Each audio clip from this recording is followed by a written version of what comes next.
Good morning everyone, myself Shilpi Arya. आज हम पढ़ेंगे इकोनॉमिक्स। हमें पता है कि एसएससी ने जब से जीएस इंट्रोड्यूस किया है तब से इकोनॉमिक्स की एक अच्छी खासी वेटेज है एग्जाम में। और इस सब्जेक्ट की जब हम बात करते हैं तो आर्ट्स के स्टूडेंट हो, कॉमर्स के स्टूडेंट हो, साइंस के स्टूडेंट हो, ये सबका एक काइंड ऑफ फोबिया है।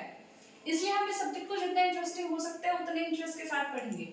जब भी हम इकोनॉमिक्स की बात करते हैं तो कुछ चीजें हमारे दिमाग में आती है और उसमें से सबसे पहली चीज हमारे दिमाग में पैसा आता है। इसलिए जो आज का टॉपिक है वो पैसे से रिलेटेड है, इनकम, जिसके लिए हम ये टॉपिक भी पढ़ रहे हैं ताकि हम पढ़ें तो हम कमाएं। इसलिए जो हमारा टॉपिक है आज का वो है नेशनल इनकम। नेशनल इनकम का मतलब है राष्ट्रीय आय। इसका मतलब है राष्ट्रीय आय। अच्छा ठीक है, हमें ये तो पता है कि पर्सनल इनकम क्या होती है, एक इंडिविजुअल जो पैसा कमा रहा है। तो क्या वैसे ही देश भी पैसा कमाता है कि एक राष्ट्र भी ऐसे ही पैसा कमाता है? कुछ लोग गुड्स बेच के पैसा कमा रहे हैं, कुछ लोग सर्विसेज दे के पैसा कमा रहे हैं। इनका मतलब भी हम धीरे धीरे समझेंगे गुड्स और सर्विसेज क्या होती हैं। तो क्या वैसे ही ऐसा हमारा देश कहीं अपनी चीजें बेच के पैसा कमा रहा है? नहीं।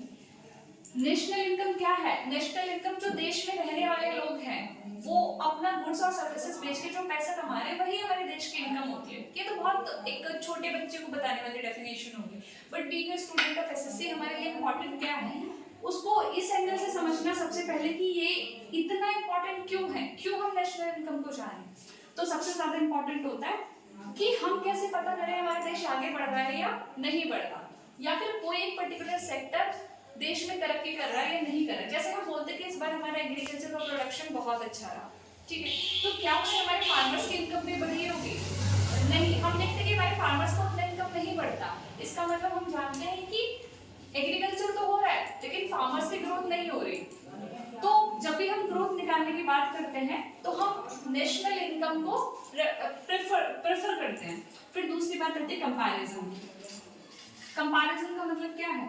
कंपैरिजन किससे हम कंपेयर करते हैं? तो इसमें दो टाइप के कंपैरिजन होते हैं। एक होता है आपका इंट्रा कंट्री और एक होता है आपका इंटर कंट्री कंपैरिजन। अब इसको फिर से समझते हैं। इंट्रा कंट्री समझ में आता है, विद इन अ कंट्री हम जब कंपैरिजन करें, विद इन अ कंट्री किस चीज में कंपेयर करेंगे?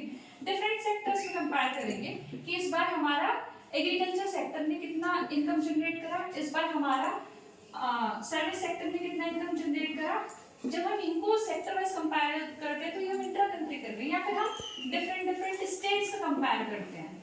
लेकिन जब हम इंटर कंट्री कर रहे होते हैं तो जैसे हम यूएसए वर्सेस इंडिया का कंपैरिजन कर रहे हैं, तो ये हमारा क्या होता है, ये हमारा कंपैरिजन भी इंपॉर्टेंट है। इसलिए हर देश अपनी नेशनल इनकम निकालता है। ये कैसे पता चलता है? ये एक डेटा होता है। ये डेटा कौन जनरेट करता है? फिर नेक्स्ट इंटरेस्टिंग क्वेश्चन ये आता है, हु पे हम आते हैं। हु पे आने का मतलब है कि हम ये पता करें कि हमारी नेशनल इनकम कौन कौन करता है। ये कौन करता है? एनएसओ। एनएसओ को समझ में, एनएसओ क्या होता है? ये एक नेशनल स्टैटिस्टिकल बॉडी है, नेशनल स्टैटिस्टिक ऑफिस है, जो कि हमारा किसके अंदर आता है? जो हमारा आता है ministry of statistics and programme implementation, mostly के अंदर के हमारी बॉडी आती है। इसके बारे में सिर्फ हम इतना ही जानेंगे, एग्जाम पर्पस से सिर्फ इतना इंपॉर्टेंट है, इससे ज्यादा मैं नहीं जानना।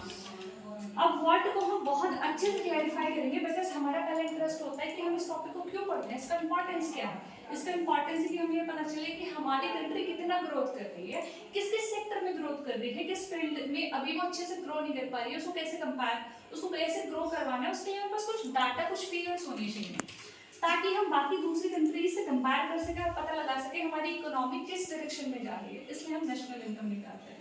अब इस टॉपिक की और डेप्थ में जाने के लिए हमारे लिए सबसे इंपॉर्टेंट क्या है कि हम ये कुछ की टर्म्स को जाने। गुड्स क्या होते हैं, सर्विसेज क्या होती है, ग्रॉस नेट डेप्रिसिएशन। ऑल्दो इनके मीनिंग्स आपको जनरल लैंग्वेज में पता है लेकिन इकोनॉमिक्स कुछ और तरीके से ट्रीट करता है। इसलिए हम इकोनॉमिक्स के टर्म्स में पहले goods, services, gross net depreciation के बारे में जानेंगे, फिर हम टॉपिक में प्रोसीड करेंगे। बस इतनी बंद करते हैं।